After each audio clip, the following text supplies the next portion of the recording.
Good day, sir. Have a good day, man. Yes, sir. Old mother.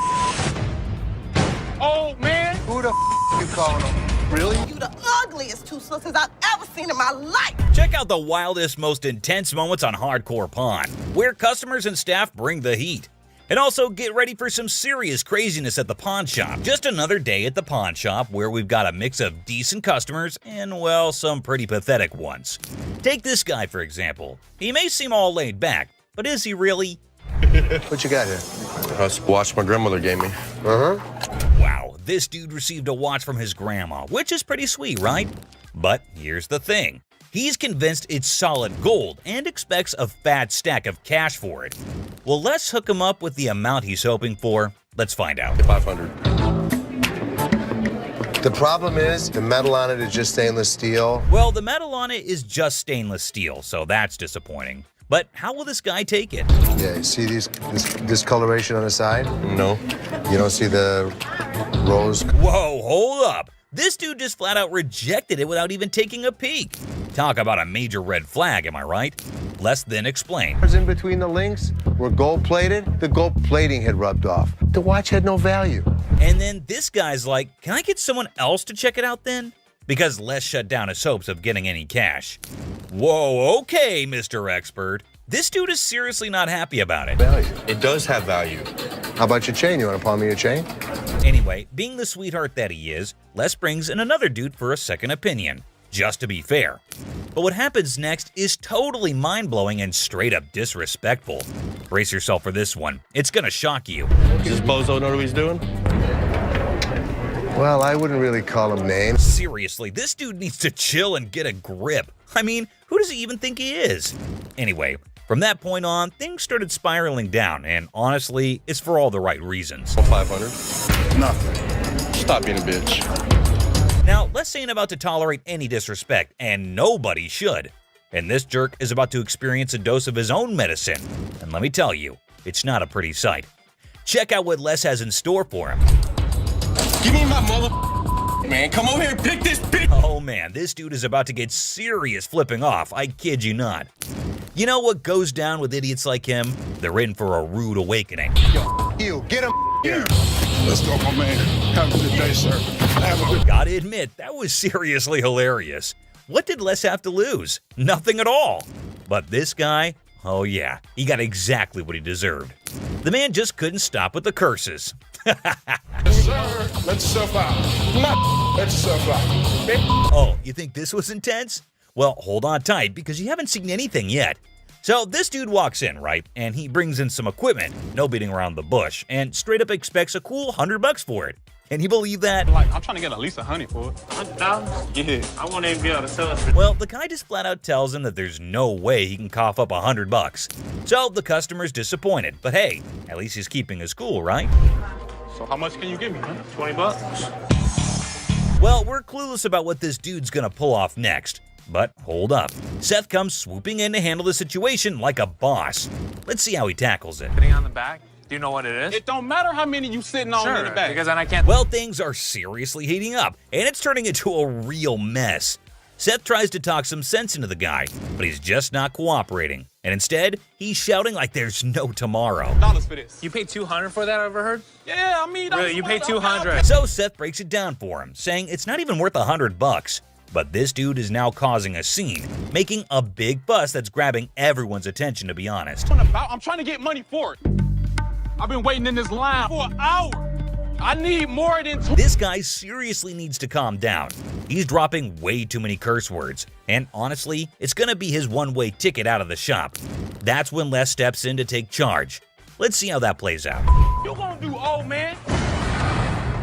Who you calling old mother? Old man? No way, he actually said that? Like seriously, what the heck? This guy just keeps digging his own grave, making the situation even worse for himself. Brace yourself, because what he does next is gonna leave you absolutely stunned. Really, mother? I got this. I got it. You wanna give me more than 20? Oh my god, seriously? Can you believe it? This dude actually tried to mess with Les and thought he could get away with it without being kicked out. That's some messed up behavior right there. Like, what on earth was he even thinking? Wait for an hour. Really? Me? You. Well, he totally got what he deserved. But guess what? that's not even the end of it. Brace yourself for this next one. So, this lady strolls into the store wanting to treat herself to a fancy watch. She's all sweet and ready to drop some cash. What could possibly go haywire, right? This will be good. Okay. This one.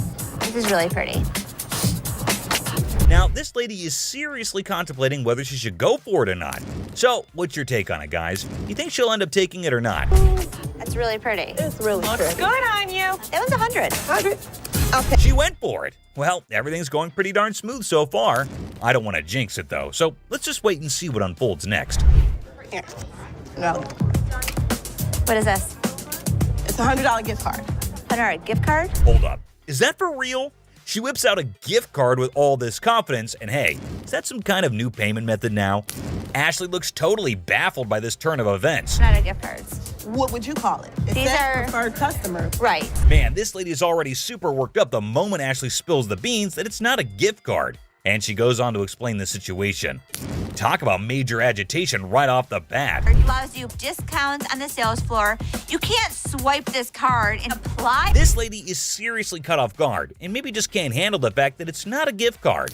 And well, she's getting a bit too aggressive, folks. You know, the kind that usually gets shown the door and tossed out of the shop. Turn around and swipe it, okay? There's no swiper on this. So you telling me I'm losing? I gotta say, this lady is giving me some major secondhand embarrassment. I mean, it's crystal clear that the card cannot be swiped. Like, come on, that's basic common sense. But no, this woman just kept on making a complete fool out of herself. I don't understand up in here, okay? Well, what is I'm she not gonna about to swipe? lose, Hold on, all one right? second. Let me explain this I'm to her. not about Man, the way this woman is yelling, it won't be long before she gets the boot from the pawn shop. This customer is completely unreasonable, dude. But hey, props to Ashley for still trying to explain things calmly and patiently. swipe it. Where do you see a swipe thing on this? Do you see a Someone needs to rein in this woman because the way she's throwing a fit over a gift card is seriously ridiculous. I mean, does she not even realize how foolish she looks? Just look at her, still going on and making an absolute spectacle of herself. Somebody want to buy a preferred gift card? There's not $100 on it. There's not. Man, people can really lose it sometimes. It's wild. And last but not least, we get this other dude who goes absolutely bonkers. But here's the kicker. It's not about something he wants to buy or pawn. Now, you might be wondering, what on earth set him off then? Well, keep watching to find out. Hey, how you doing? I'm here to buy an engagement ring. So, No kidding, this guy is actually here to buy an engagement ring. Whoa, that's some exciting news, isn't it? Les coolly presents a selection of engagement rings, and you'd think everything would go smoothly, right? Well, except for the blaring car horns outside, because of course, nothing can be too easy. Oh, damn, so that's the reason for all the honking? There's a massive truck just sitting smack in the middle of the parking lot. Now, take a wild guess. Whose truck do you think that might be? Come on, give it a shot. It's not rocket science. Semi-truck. and then it's white gold. That's me. Sir, can you Ding, ding, ding. It's none other than this guy. So Les politely requests him to move his truck from there. And what do you think his response was? Find your place to park? Oh man, come on now. I'm in a hurry. I can't be moving Yeah. my truck in this. Yikes, did he seriously say that? I mean, how do some people not have basic common sense? Did he genuinely think he was doing the right thing? Les is clearly not putting up with it, and you could totally see that. You don't have an option. You have to move your truck. I'll be more than happy to show Can you. you believe this guy had the nerve to straight up say no? Well, let me tell you, things are about to take a turn for the worse for him. But just when he thought he couldn't dig himself any deeper, he goes ahead and proves you wrong. Why are you so rude? I'm not moving the damn truck. Byron, take over. Well, obviously he's about to get kicked out, and trust me, you gotta watch this. It's absolutely hilarious. move the truck? Come on, man. That's wrong, bro. Next time, parking on the freeway. This dude should be totally embarrassed about his behavior. And oh boy, he didn't stop there. He just kept on going. And the last straw was this. Move your truck. Silver Surfer. Oh, guess what? We've got a bona fide comic enthusiast here. Big surprise. Like, who isn't, right? Well, this guy's taking his passion to a whole new level. Feast your eyes on what he brings in. That's the Silver Surfer. Silver Surfer. Life size. Tell me about it. Well, this was a display for the Fantastic Four Rise of the Surfer movie. They made 1,500 of these, and plywood board. It is wrapped in a vac metal plastic wrap. Oh, what a shocker. It's a collector's item. But hold up emotions, people, because it's got a price tag. I'm not sure if the experts are going to agree. Well, online, these things go for $3,000. Actually, Silver Surfer was voted in the top 50 recognizable comic book heroes in America. I mean, I really went $2,000 for it. I am willing to buy this from you for $500. Hey, genius. If you're after that dream price, maybe hit up a comic store. Selling your treasure trove at a pawn shop? Yeah, real brainiac move here, buddy. 900 bucks. That's it. Think I'm gonna have to walk. All right, well, it was a pleasure. We're gonna go surfing on home. See you later. Custom-made electric chair. Folks, take a puff. We've witnessed all sorts of weirdness at the pawn shop, but this fella's cranked it up a notch. Check out his wild sell list. So tell us a little bit about them. We have Halloween retail stores. This is a custom-made electric chair. There's a whole show if you guys want to see it. Sure, go ahead, show us. Hell yeah! I'm really into this kind of thing. This might be the new feature at my house on Halloween. Oh, just what we all need. A bedside toy that screams Halloween 24/7. No biggie, except it's art, not like living in a slasher fic or anything. So we're looking to get about $8,000. Brand new, they're just above $9,000. And that makes a lot of sense. Right. Buy a used one that's 6 years old. Well, the cool thing about this one is that they don't make them like this anymore. You're right, they don't. The new ones are digital. Well, guys, Mr. Ambitious over here is dead set on this mystery item. Heaven knows what his grand plan is, but Les has a style for a bargain. Thank you very much for bringing Thank it you. in. We appreciate it. Damn it. I'm a little disappointed that I gotta schlep it back home, but, you know, with Michigan being, like the #1 state for haunted houses and attractions and things like that. Elephant skull haggle. Oh, guess what? No fancy sofa, no blingy ring, and no one-of-a-kind car to pedal? No worries. How about you trade an elephant skull for some greens? Because that's normal, right? Skull of an elephant. Really? Very unusual. It's very unusual. My best friend had it, passed away, and I inherited this one. It's where the tusks were. I understand that. It came from Africa? Yeah, right. Well, I So- can promise you nobody has ever brought in an elephant skull, ever. That I can Little tell you. unique. Ever wondered where one finds a thing like that? Well, surprise, surprise, there's a thriving market for massive elephant skulls. Yeah, you heard it right. Skull heads. 1,000. That's as low as I'm gonna go. Let me talk to my elephant expert. Africans are buying now for $2,300 and the Asians are $1,900. The good part was, it's worth the money. There is a demand for elephant skulls, but I'll be damned if I'm giving it away. Okay, peeps. When Les locks onto something, prepare for a solar eclipse, because he's not releasing his grip. Anyway, there's a plot twist in this pawn shop drama. I got $700 bills waiting for me. $750. 700. And if you think it's worth $50 for you to schlep it home, It isn't. Schlep it. It isn't. Schlep it. I'll give it to you for 7. You got a deal. Thank you very much. Thank Come you. right over Thank here. you. We'll Thank take you. care All of right. it. All right. Yeah. Mark, thank you. Bone rattler. Okay, people, the granddaddy of speed in the house. Ready to snatch up a drag racing car from the pawn shop? Who knew shuffleboard was just a warm-up? This guy is an expert. He knows all about drag racers. So does Jeff. Jeff is my jeweler, but he's much more knowledgeable with engines than I am. The guy that sold it to me said it cost him $85,000 to put it together. Probably clipping along at about 250 miles an hour. Fire this puppy up.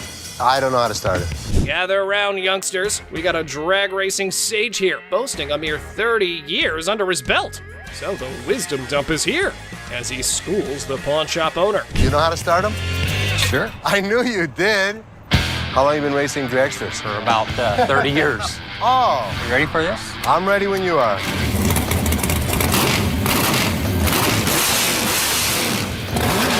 All right, Mr. Been There, Done That. Let's see if your drag racing tales can seal this deal or take a nosedive. Now, coming straight to the negotiation. 20 grand. 7,500. I don't think so. If you give me the money today, 15,000. I'll throw the skeletons in for free. We have a deal for 15,000? I guess so. Thank you very much. Have a good Enjoy day. your new car. Mechanical bull. Ah, the good old days of Wild West bull riding and rugged cowboys. Some dude missed the memo that it's not exactly the trendiest scene nowadays. Time to catch up, y'all. Going for a ride in my parking lot, or what are we doing? Let's have a little fun, girl. We're trying to sell our mechanical bull. Why do you have it? A Western-themed restaurant bar before, and that was the theme. We put the bull into the bar. Well, slap on those cowboy hats. We got ourselves a scene here. But seriously, who's taking bets on whether they can wrangle a decent price for that rodeo-style bull riding? Let's say you were to buy these brand new. How much do they cost? They cost around $15,000 to $20,000. How much do you want? $15,000. So if I was to buy this brand new or buy this used from you, it's the same price. Rental companies rent these out for $750 a day. There's a lot of revenue potential. Ah! Man, sad to see these alpha men taking back their bull home. But folks, hold on to your hats. Maybe Ashley has something else in her mind. $3,000 right now. 45. 31. 39, you pack it up. That's my bottom dollar. 34. I can't do it. Sorry, good luck. Dr. Death's van. Step right up, viewers. You've heard of Dr. Death, but today's highlight is the van that spotlights as the ride for assisted suicides. Because nothing says vacation like a one-way ticket, right? This is a 1968 Volkswagen van owned by Dr. Death, Jack Kevorkian. By Dr. Death. This is the actual van that he did his first and several other assisted suicides in. Jack Kevorkian was an iconic figure in the city of Detroit. We're not aiming for a Valley of Chrome farewell tour this time. Mr. Big Bucks here wants a six-figure sum. Brace yourselves, because Les has his few concerns all queued up. It is a piece of history. I like buying weird. You won't find another one. The problem is, it doesn't make sense to spend six figures on something like this for me. Well, you either love it or hate it. But I love it. This is definitely a piece of Detroit. A van oozing that delightful combo of creepiness and death vibes. So legit. However, why not throw in another expert opinion? Let's see how that went. So 10,000 ain't gonna buy it. No, I'm in the six-figure range. 20 grand? No.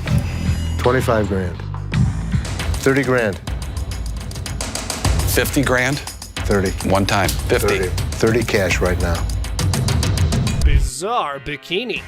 Check out this granny of the century who strolls into the pawn shop with an elderly figure that has a lot to do with, I don't know. You have a look and maybe you decide.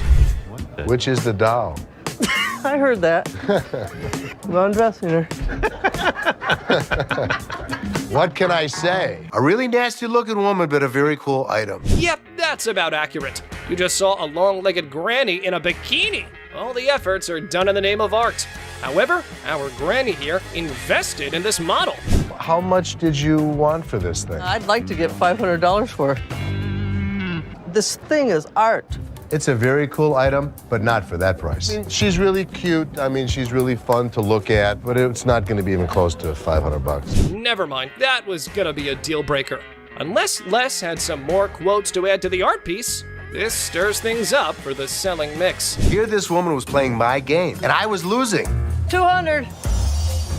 190. I'll take it. Will he stop? Okay, schlep it home. You know, I heard my dad saying it wasn't worth the extra $10. Bull. She wants 200. Latex vacuum bed. Look who's spicing up the pawn shop scene. This dynamic duo's got a latex vacuum fetish bed up for grabs. You know, just your average afternoon errand.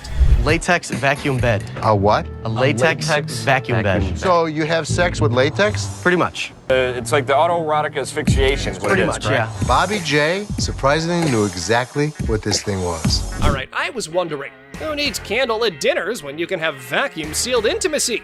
I'm not here to judge. However, here's a quick demonstration. So normally when Felix has his hand over his mouth, normally what they like. I actually used it. Are you breathing? There we go. Not gonna work. It's working. Everyone's a critic when it comes to, what's the word? Innovative sleeping arrangements. Yeah, there we go.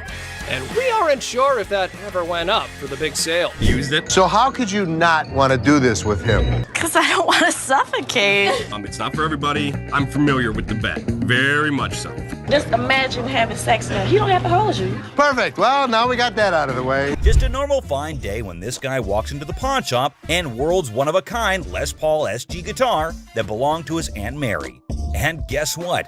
She wasn't just some guitar lover or a casual Les Paul fan. The wife of the legendary Les Paul himself. Pretty surprising, right? Les Paul is practically a legend in the music world. He's known for creating the log, which was one of the earliest electric guitars. Rick Harrison calls for Drew, the expert from Authentic Autographs Unlimited, who specializes in forensic document examination. He then carefully examines the signature on the guitar and remarks that Les Paul had a unique and straightforward signature style. Interestingly, Drew notes that he never included his last name when signing autographs. He goes on to ask the seller how much is he expecting from it.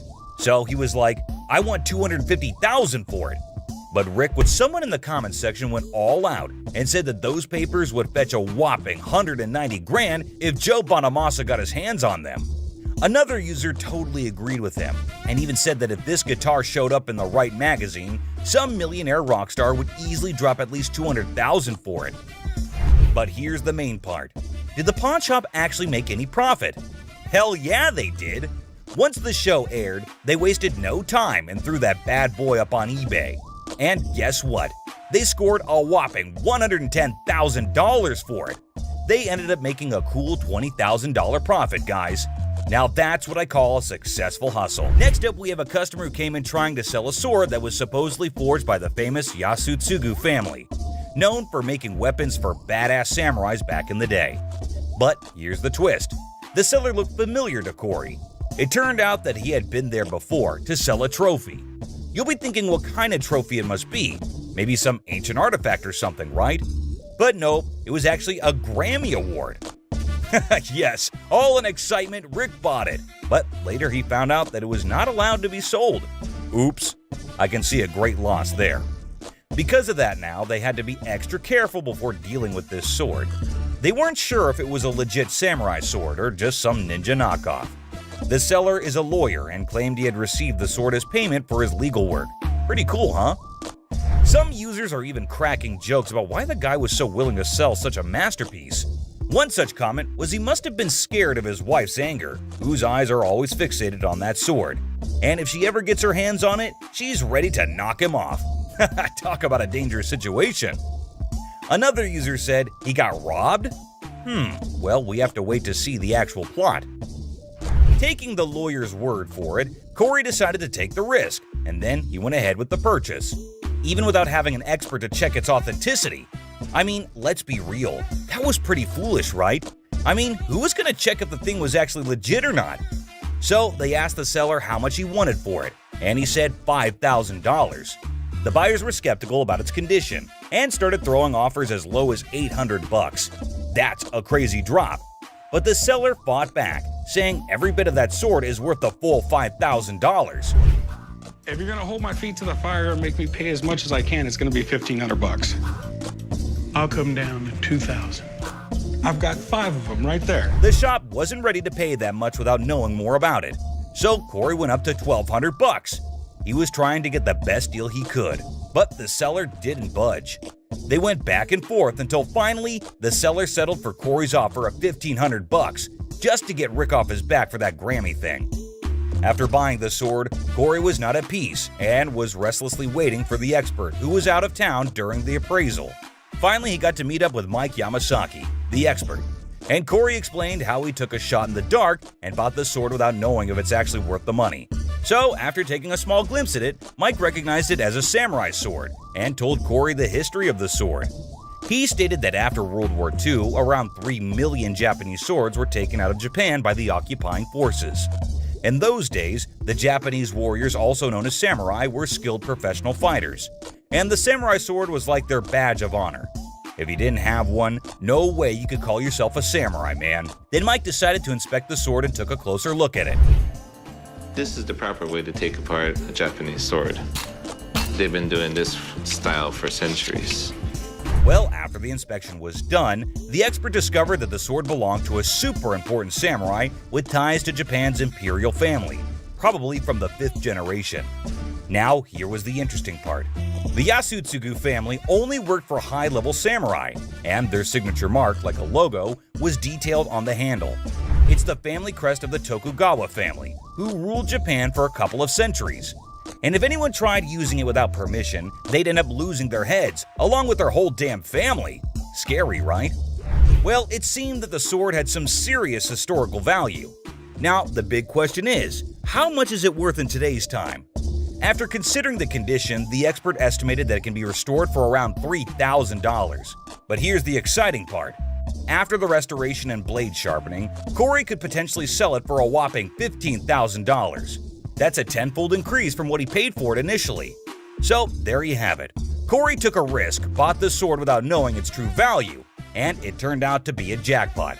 But that was indeed a risky game. But does it always turn out to be luck, or sometimes they just lose everything? Well, we'll see this in the next episode, where a customer from season 16 walks into the pawn shop, hoping that the shop will take his 1700s Flintlock pistol off his hands. This thing is ancient and looks fascinating for being so damn old. But the funny part, the gun looked puke-colored. Did you do the amazing restoration on it? I did not. Well, let's talk about the history of this gun. Now, the invention of the Flintlock pistol back in 1615 was a total game-changer in warfare. But here's the thing. Hector, the seller, had no idea about the pistol's origin. It was passed down to him by his father, and he's looking to score $500 for it. But Rick has some concerns. It's pretty darn obvious that this thing has been messed with. So he decided to call in his arms expert, who knows his stuff when it comes to guns. Finally, the expert Alex Kramer arrived. He's the CEO of International Military Antiques. He takes one look at the pistol and straight up calls it ugly. Ouch! Apparently, some shoddy paint job messed up the gun, and it can't even be opened properly. But hey, on the bright side, the details and engravings on the pistol are top-notch. They got this fancy style called grotesque, with all these weird-looking human and animal shapes. And the markings underneath are high quality too. Too bad the paint on the lock is so thick that they can't even see the gun maker's name. That would have helped figure out when and where it was made. Now Rick's super curious if this thing is actually worth anything. The expert takes a quick look and comes up with an estimate. I think it would be about $1,000. Once we restore it, if I can get it functional, I think it's at least $3,000. With that estimated value in mind, Rick decides to make an offer. So, I will give you $150 and relieve you of your problem. Would you do $250? Damn, just $150? Even though Alex said it was worth $5,000. Rick always pulls out the excuse that it's hard to sell, and there aren't many buyers out there. After a short negotiation, the seller settles for a mere $200. I know, unbelievable and kinda unacceptable. But since the gun isn't in great working condition, I guess it was the best they could do. Rick decided to take a chance and handed the gun over for restoration. Will it hit the jackpot or lose his $200? Let's see. After a successful restoration job, Rick receives some surprising news about the gun's value. It has brought back all the original details and made it look absolutely gorgeous. And guess what? It turned out even better than expected. With all of the engraving on the brass, that grotesque mask came out really well. It did come out amazing. But Alex hasn't tested it yet because he wanted Rick to witness its sight. And the best part? If this baby shoots, Rick might get a whopping $5,000. Damn. Well, let's watch if it works. I got my headphones on, so I can't hear you. Yeah! Oh, it worked perfect! So after successfully restoring the item and getting it in working condition, Rick could be making $5,000 on an item he bought for just $200. That's a crazy profit of $4,800. Absolutely hard to believe, right? Someone even commented that Rick straight up robbed Hector in broad daylight. Users are not holding back with their savage opinions. Well, keeping everything aside, this was indeed one of the craziest profits earned at Pawn Star Shop. Moving on, huh? Well, neat in the sense of 800 years of Poland struggles, constantly being conquered, reconquered, and fighting for their freedom throughout their entire history. Users also shared how this whole episode reminded them of their beloved history classes back in their school days. It brought back memories of learning about the triumphs, tragedies, dramas, and even the occasional humor that filled those lessons. With the background story out of the way, Rick finally gets down to the burning question. What's the... Finally, the expert takes a closer look at the metal and starts talking about how it was probably made in St. Petersburg by a company called the House of Bolin. And finally, he does. Aren't you curious just like me? 30 to 40 grand. $30,000 to $40,000. That's incredible. Damn, the metal is valued at around $30,000 to $40,000? That's awesome. and it definitely brought a big wide smile on Rick's face. But hold up. Sadly, Craig has some serious concerning news for him. Apparently, the market for this specific metal is pretty thin, meaning there's not much chance for Rick to sell it easily. Talk about a check he can't cash. But hey, Craig's always got a solution up his sleeve. So he got in contact with a guy in Germany who has a box for this metal, has the ribbon for it, and even the breast star. It's all part of a set, you see, but there's a big hole in the guy's box, specifically for the neck order. And Craig just knew that he finally found a potential buyer for the metal, someone who needs to complete their set. Now, both the parties are ready to strike a deal, with a free meal thrown in too. Gotta love those perks.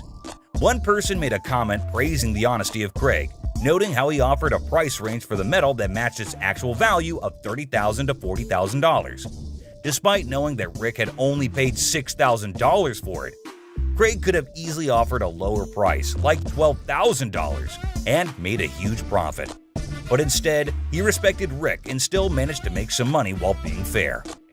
This man named Randy walked into the store with a huge-ass vending machine. He believes that his machine is from the 1940s. Candy? Yes, sir. You know who loves candy, right? This guy. Well, chum, we know your love for candies. But is this deal as sweet as them? This machine sure has Chum's heart, but Randy doesn't even know if it works, and neither does he have the keys to it. Well, let us look into what Chum thinks about it and whether he thinks it would be worth the cost. Just taking a look at it, I mean, it looks pretty rough shape. There's a lot of rust on it. It sure needs a good restoration, but Randy wants $1,000 for it. Man, it already needs so much work to be done. I personally don't think it's worth investing so much, but who am I to suggest? Oh, how the chum had been schooled by experience. A lesson etched deep into the fibers of his being. Scarred by past misjudgments and Rick's scoldings, he now approached each decision with newfound caution. But hold on to your seats, for the words that spilled from the expert's lips were nothing short of astonishing. Get ready to be astonished, for the expert's revelation is nothing short of extraordinary. Whoa. Oh boy. Right? The guts are missing. So what this needs... Man, it is empty inside. All the mechanisms are missing. The expert saved Chum's ass today on this one. The expert adds that in this condition, the machine is max $300. Whoa, that was a low blow for Randy, it seems. He cannot believe the price dropped from $1,000 to just $300. Up and running and painted, obviously. $4,500. $4,500. Okay. Well, this machine is asking too much. Chum noticed it and got the bargain straight from $1,000 to $75, and they just shook hands on $100. But a deal is a deal. Let's see how Chum restored it and made it a good sales machine for his own bars. Whoa! Holy chum bar! Check it out, right? That is freaking awesome. Whoa, the machine is brand new again. No one can even imagine how it was before. And I know you're thinking no one got furious here, but hey, the video doesn't end here. You see, Rick was not so happy about the sweet gift lying in the garage. Why are your candy bars in it? That's the gift it keeps on giving, Rick. That thing, you can sell it for $6,500 today, dollars off it every day for the rest of its life.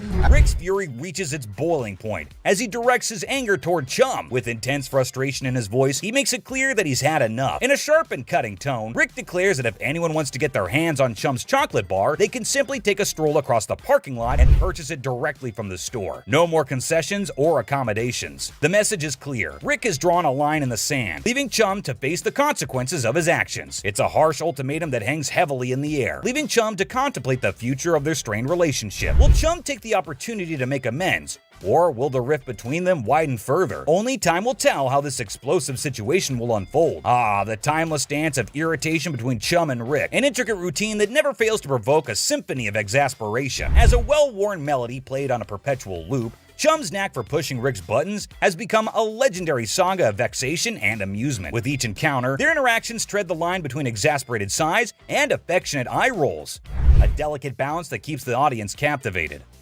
The sparks of frustration fly freely, igniting a wild dynamic that has become an integral part of the show's charm.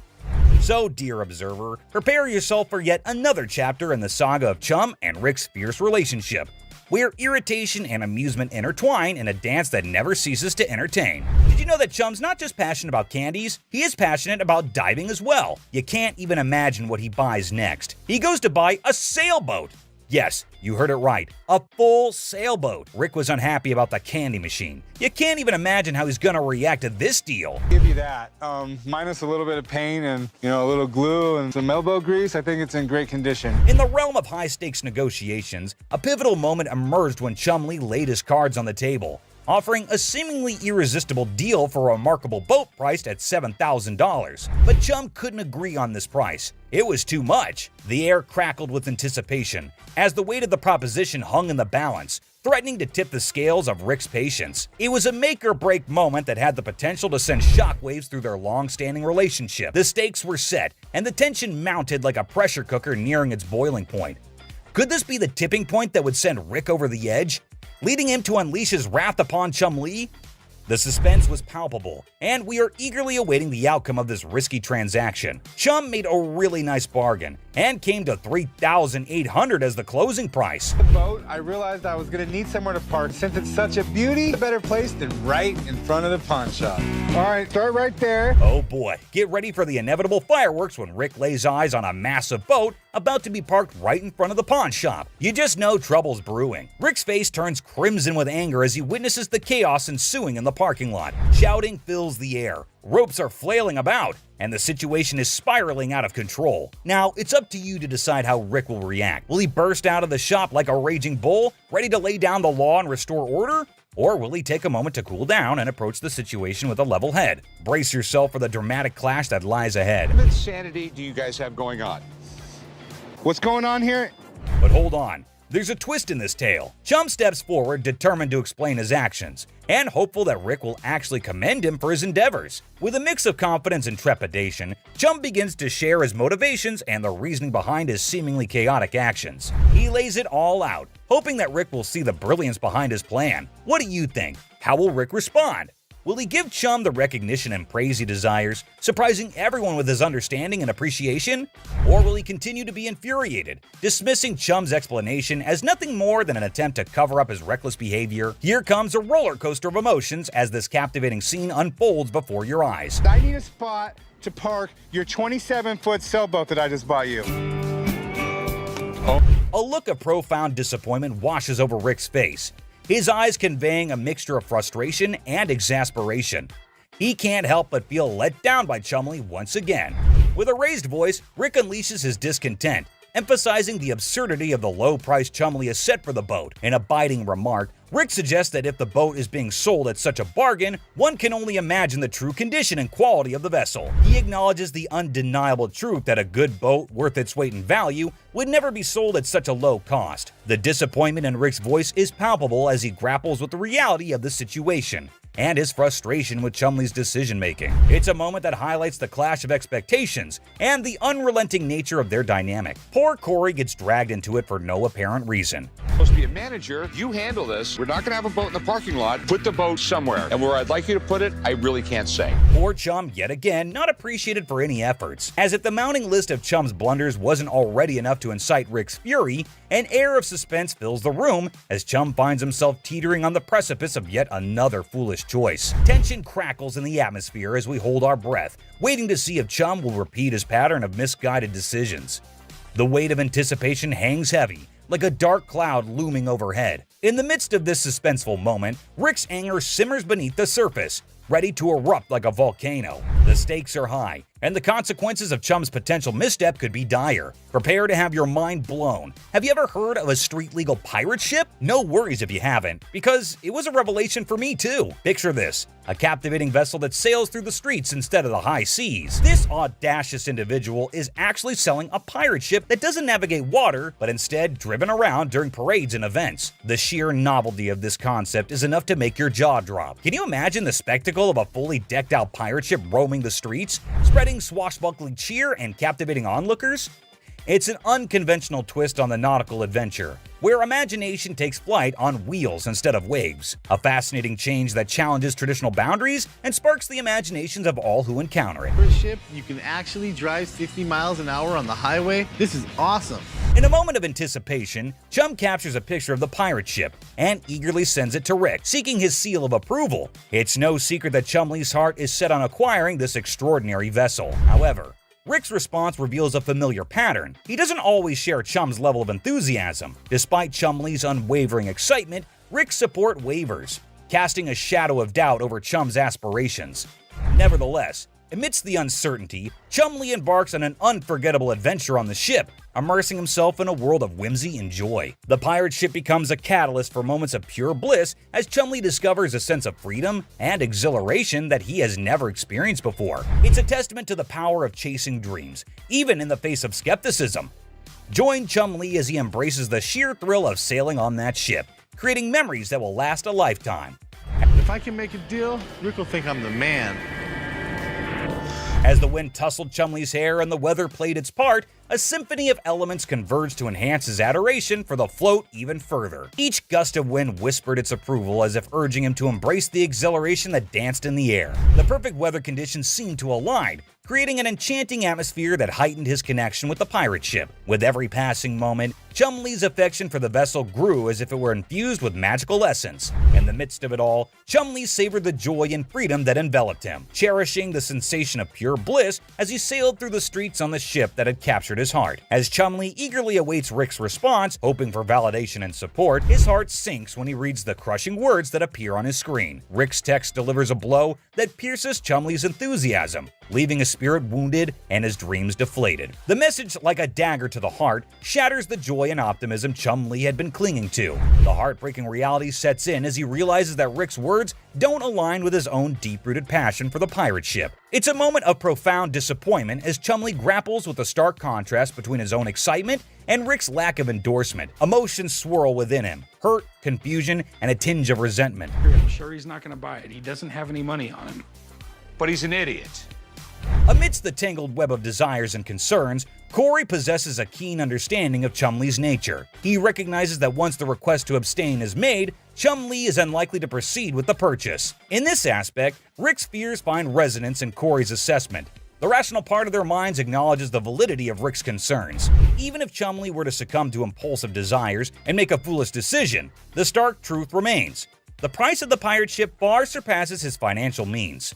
It looms above his allowance like an insurmountable hurdle, a barrier that cannot be breached without dire consequences. The clash between longing and practicality creates a dilemma that Chumlee must confront head-on. Will he heed the warnings and let go of the unattainable dream? Or will he risk it all in pursuit of his heart's desire? The outcome hangs precariously in the balance, as Chumlee grapples with the weight of responsibility and the allure of the forbidden. The owner wanted $250,000 for it. Man, that is a little too much. The last bargain he could agree on was $190,000, man. That is still so much money. Chumlee was so sure that Rick would want to get it, until he checks his phone. Do not buy the float. That was Rick, my boss. The man had been driving Chumlee around all of the efforts in explaining it. And all for what, man? Just to get rejected on a text message? Whatever. Oh, sorry, man. Man, I really feel so bad for Chumlee. Everyone gives an attitude to my boy here, and he just takes it all. Well, enough of Chumlee.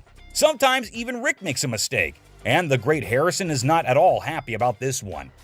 A captivating scene unfolds as Bill strides into the store, his presence immediately catching the attention of the Pawn Stars crew. In his possession, he carries a Wells Fargo strongbox, an intriguing artifact that exudes a sense of mystery and historical significance. As if that weren't enough, he adds to the spectacle by unveiling antique balls and chains, further piquing the curiosity of everyone present. Bill, confident in his offering, sets the price at a hefty $2,000. A sum that raises eyebrows and sets the stage for a fascinating negotiation. We got a Wells Fargo strongbox and some antique ball and chain. Okay, you do have a... The anticipation builds as the Pawn Stars team contemplates the value and potential of this unique collection. Will they be able to strike a favorable deal that satisfies both Bill's expectations and their own interests? With his vast knowledge and years of experience, Rick's expertise comes to the forefront as he steps into the bargaining arena. Determined to navigate the deal without relying on external advice, confident in his abilities, he draws upon his extensive understanding of historical artifacts and market trends to assess the true value of Bill's offering. Rick's sharp mind is like a well-honed tool. dissecting the details and uncovering the hidden gems within the collection. As the negotiation unfolds, his eloquence and persuasive arguments come alive, revealing a masterful display of wit and intellect. Rick's knowledge becomes a formidable weapon, allowing him to strike a delicate balance between fair pricing and maximizing the potential of the transaction. It's a testament to his experience and a showcase of his ability to thrive in the world of bargaining, showcasing the power of a sharp mind in the pursuit of a favorable deal. Electrically welded. See how these have arcs from an arc welder? Sure, okay. Okay, and my other big concern? As Rick utters the phrase "other concern," a flicker of suspicion dances in his eyes, indicating that there may be more at play than just the handcuffs. His discerning gaze scrutinizes the items within the Wells Fargo strongbox, sensing something amiss. What could it be? A forged antique? A replica masquerading as a genuine artifact? The anticipation mounts, and the negotiation takes an unexpected turn as Rick dives deeper into his investigation. Determined to unveil the secrets concealed within the box, Rick further adds that the box might actually be real, but the stuff in it is absolutely not, so that made him a little concerned about it, to which the man explains that the stuff was not in the box. He just kept it all in there. You always see a Wells Fargo strongbox and an old Hollywood Western, so this will definitely get a lot of interest from collectors. The bargain started at $1,200, but hey, we know Rick. He is damn good at bargains. He finally sealed the deal at $450. But obviously, we need a piece of expert advice over here. Mark, the man with all his knowledge and his beard, is called back to the store. Have you already bought this? That sounds bad. Mark further tells Rick the bad news. It was a complete fake. Damn it, Rick. Looks like Harrisons get pissed off on this show, but hey, another day, another lesson to be learned, right? Kicking off with this episode, which is sure to give you quite a jolt. Hey, how's it going? The episode just starts with a casual conversation between Rick and an old man. But look what he's got. Yes, my friends, you just laid eyes on an 1884 Colt that was used in the Wyoming Range War, also known as the Johnson County War. Goes with it. There's nothing like a good book after a good shooting. That's what I always say. And not to forget the book that comes with it. I mean, you gotta keep the rare flock together. Rick, as usual, begins his quiz, asked a whole lot of questions before investing his money into something that a normal person would have bought in a heartbeat. So how exactly did you get the gun? My father got this from the great-great-granddaughter of Fred Cote. Are these many questions ever asked while I go to sell something antique? Maybe. How would I know? I've just gone to the shops to buy something, never to sell anything. But wait, it seems like he practiced it the whole night, answered all the questions like a pro. That man did better than the rest of us would do in our lives. Tough college times. Wait, what did my eyes just witness? Rick narrating the whole Wyoming Range War story. Basically, large cattle barons feuding with really small cattle ranchers. The small guys were stealing cattle. It felt like a whole history lesson to me. I must say, Rick does have some insane knowledge about antiques. The way he narrated the whole thing was nothing less than an informative history class. Not gonna lie. Moving further, we see Rick's intelligence as he checked all the details provided on the document just like a professional would. This is a 45 caliber. This is a 45 caliber. It's a 5.5-inch barrel. That's a 5.5-inch barrel. This line, when you throw on a personal story that actually ties a cowboy to a gun, that's the kind of thing collectors love. I can see he clearly knows how to hit the proper note. But when you throw in a personal story that actually ties a cowboy to a gun, that's the kind of thing collectors love. Without a second thought, the man quoted $55,000 for the gun. What do you think? Are Rick and the old man on the same page? Well, for you to know that, you have to continue watching. I'd like $55,000. $55,000? And obviously, before getting such a huge amount out of his pocket, he wanted a second opinion on the matter, for which he called an expert. Get someone down here, he'll tell me if it actually belonged to this guy. To be honest, I really don't get it. How can one identify if it's original or fake by just looking at some words written on a piece of paper? Anyway, who am I to say anything? What we have here, it's really hard to make that connection. Some facts were served right there. Like clearly, who else if not Rick would know more than for how much something like that goes in his shop. And you know, Pawn Stars is all about who bargains best to make the most profit. So let's see who gets to cut the cake tonight. And just when he thought things couldn't get crazier, Rick dropped the price and set his bet to $1,500. And all that effort went to waste right in front of your eyes. Yeah, I'm just not gonna be able to do that. I think maybe I'll see if I can maybe get some more provenance. That was pretty obvious. No one would want to sell an antique for this measly amount of money. Definitely not a very profitable deal. And with that deal went flying Rick out of Rick's hands. But in this next episode, this person walks in with a really interesting gun. But how interesting? You're about to find out. Yeah, it's like something James Bond would wear. Yeah, right. You just saw that, huh? But that's not out of a James Bond movie. That thing is as real as it gets. What can I help you with? I'm here to sell my ring pistol today. Well, you know how a gun never stays in the shop for long, be it whatever shape or size. But this thing is something I've never seen or even heard of before. Have you ever seen a pistol ring? Boy, you're looking at it right now. This is something definitely worthy of adding to the antique collection list. Come on, you have to agree with me. Everything about this pistol ring is antique, from loading it to the trigger to its hammer. This thing is a killer. Literally. You know what?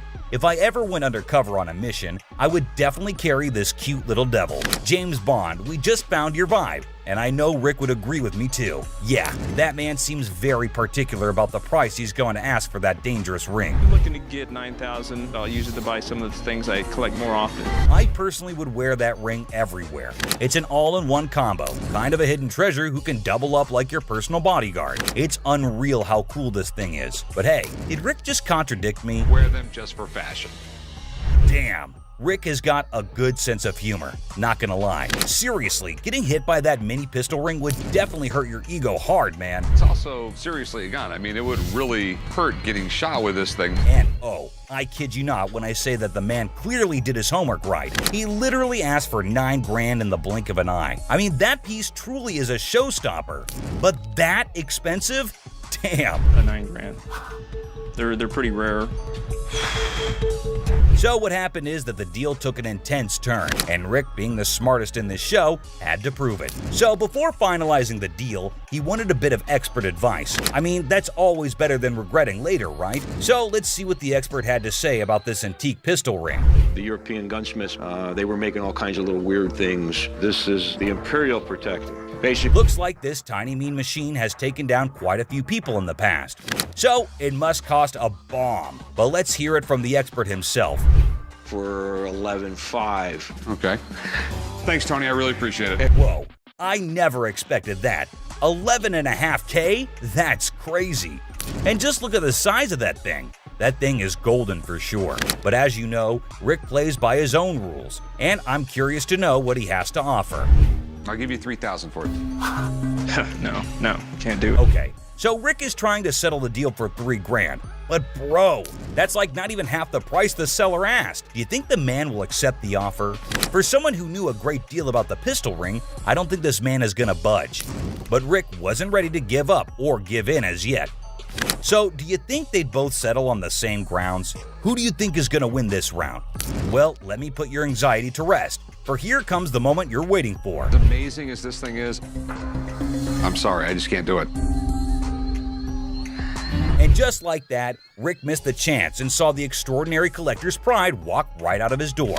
But what happened in this next episode is even crazier. Working with an instrument maker and got really, really interested with the harmonica. You know how music instruments can be great collectibles. In which case, what do you think about an ancient instrument that has an emotional connection to it? Does it help double up the price? Well, I don't know about you, but I have never seen a shining gold M Hohner harmonica. We've all played a harmonica once in our lives. Right, we have. And we thought we were good at it. So for those of you who don't know who Matthias Hohner is, here's a quick history lesson for you. Hohner was a trained watchmaker born in Germany. And his company, Math Hohner AG, is the oldest and largest producer of harmonicas in the world. If you want to know more about this masterpiece, here's Rick for you. So apparently the watchmaker was so blown away by the piece that this is what happened. So he saw the writing on the wall, but he was also working with an instrument maker and got really, really interested with the harmonica. Rick's knowledge never fails to amaze me. There's no question that he is a master of his job, and his trade skills are even better. But is this going to be a jackpot or a lost cause? Before Rick states his price, he found a problem with the musical piece. You get in the ballpark. Okay, all right. It's plastic, and it's not in the greatest shape. I don't know, it's not too bad a shape. The cardboard's coming off. Oh no. That's going to majorly affect the price of this beautiful piece right here. So while the seller was holding on to a grand $500, what Rick pitched was unbelievable. Here's $75 for it. It cost $75. Wow. I would feel humiliated if I was that harmonica right now. I mean, come on, man, it's not that bad. But what can I say? Rick knows better. And the seller wasn't ready to back up, and even had a genuine reason for it. $1 to fill my truck up with gas right now. I can't take 75. I find the man reasonable. The least you can do is compensate his gas. But as you know, there are no emotions involved in business. Rick's not taken aback by anything, and sticks with his price, but he failed to grab the deal. I think he wouldn't mind much though, because the harmonica was plastic, and it was also peeling off in some places. So sadly, the seller needed to go back home with the broken instrument, and he couldn't even make enough money for gas anyway. Next up, we got this interesting thing that you'd never expect at a pawn shop. The guy just pulled in the parking lot with a boat he wants to sell. So Chum and I... Yes, it's a freaking boat! What you're looking at is a 1958 Sea Flight Glastron, and this is no common sight, y'all. Rick and Chum came to take a look at the huge and fascinating boat, and it looks like they already like what they're looking at. 57 Chevy, didn't they? Sure did. Is it a convertible? And how could something start without Chumley's irrelevant questions, right? Like always, he was more worried about the boat being convertible or not. Well, Chum, you definitely cannot expect everything to be fancy, okay? Despite that, I can't help but love Chumley's confidence. Meanwhile, the seller has made up his mind to demand a hefty $10,500 for the boat. Let's hope he can make just as much from the master of negotiation. And this time, the item in question was a timeless beauty, created in 1958, standing tall, defying the effects of time. Whoever maintained it surely did it with the utmost care and dedication. Great work right there, but I think someone is already getting busy coming up with the numbers. It looks just like the 57 Chevy I got for the old man's birthday. It's definitely tempting because Rick's already deciding how he was going to pitch this look-alike a 57 Chevy. this Glastron boat is awesome, but boats are tough to sell, so it has to be a home. Like he already said, boats are money pits. I mean, nobody would want to keep this huge boat in their homes as an antique. Quite rare, as the word suggests itself. But this seller is definitely giving Rick tough competition. With all that USP knowledge he was throwing about, he came in here ready to face the pawnbroking world. Do you know why? Because it was a little 17-foot boat. No, because it was fiberglass. No more wood boats. Wood boats were moving out. But what happened next was totally unexpected. 10-5. In an unexpected turn, the owner of the boat bravely revealed a startling price tag, $10,500. Wow, that's crazy. What do you think Rick is gonna do? Will he buy it or break it? I don't even want to make you an offer. There's too much work that's got to be done for me to make anything. Did you see that? Rick didn't even make an attempt to convince the donor to accept a lesser price. But that's exactly what the show is all about, expecting the unexpected. But you cannot miss this museum piece that just made its entry into the shop today. A man brought in an ancient coin, a portrait of Julius Caesar from the month before he was assassinated. Well, I have a coin here. It's a portrait coin of Julius Caesar from the month before he got assassinated. But before that, quick history lesson. Did you know Caesar was the first living person to be depicted on Roman currency? Back then, this honor was only reserved for the gods, so you can imagine Caesar's position in the society. So you know that having him on a coin is quite exclusive, and any historical coin collector would be yearning to get their hands on this coin. Would do what was necessary to preserve the Republic. Okay, and no matter what he did in office, Rick was taken in by the intriguing offer, and his sincerity came through, creating a favorable environment for a possible deal. Rick, though, sticks to his strategy since he was logical. As you know, the man is a smart specialist who always seeks professional advice before taking major action. But let's see what the price on offer is. How much were you looking to get out of it? I want $4,400, please. Okay. I like this man's confidence and how he's so adamant about the asking price, exactly the way it should be. The style is correct. Everything is right. Okay. It's perfectly genuine. The expert's analysis is giving us a ray of hope with each passing second.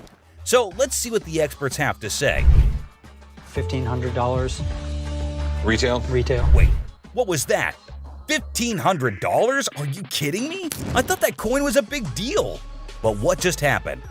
It's ridiculous. I mean, sometimes you can never explain how things turn out to be in the pawn world. Just like this episode where a man walked in claiming to have a 1951 Yankees team signed ball. 1951 Yankees team signed baseball. For those who may not know, the New York Yankees of the 1940s and 1950s were the most dominant team in baseball history. They won 10 World Series titles only between 1947 and 1962. including their 5 consecutive World Series victories from the 1949 to 1953 season. However, things have now taken a turn, and the glory remains in history. Coming back to the item in concern, the seller also claimed that the ball had the signatures of around 22 to 23 Yankee players from around that time, and out of all of them, it had the signatures of Joe DiMaggio and Mickey Mantle. Got about 22, 23 signatures on The year 1951 holds a special place in baseball history, as it was Joe DiMaggio's final season and Mickey Mantle's first. Also, Yankees won their 14th World Series that year. Buckle up, because this episode is sure to amaze you. My grandfather went to a game in 1951 with my mother and received The seller said that it was his grandfather who managed to get this iconic baseball. According to him, his grandfather went to a game in 1951 with his mother and received the autographs from a friend of his that was involved with the team. Well, sounds fair enough to me. Baseball doesn't really mean a lot to me. It's got some family heritage, but it's a baseball. I wonder why so many people want to sell something that has an emotional connection with them.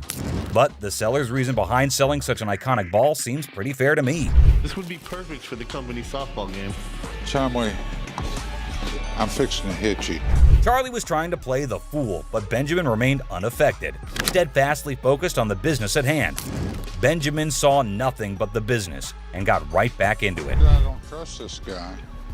I don't trust nobody, especially when they're trying to sell me. Benjamin, I can feel you totally. It's not like we don't trust anybody, but it's always better to be sure when there's a ton of money involved.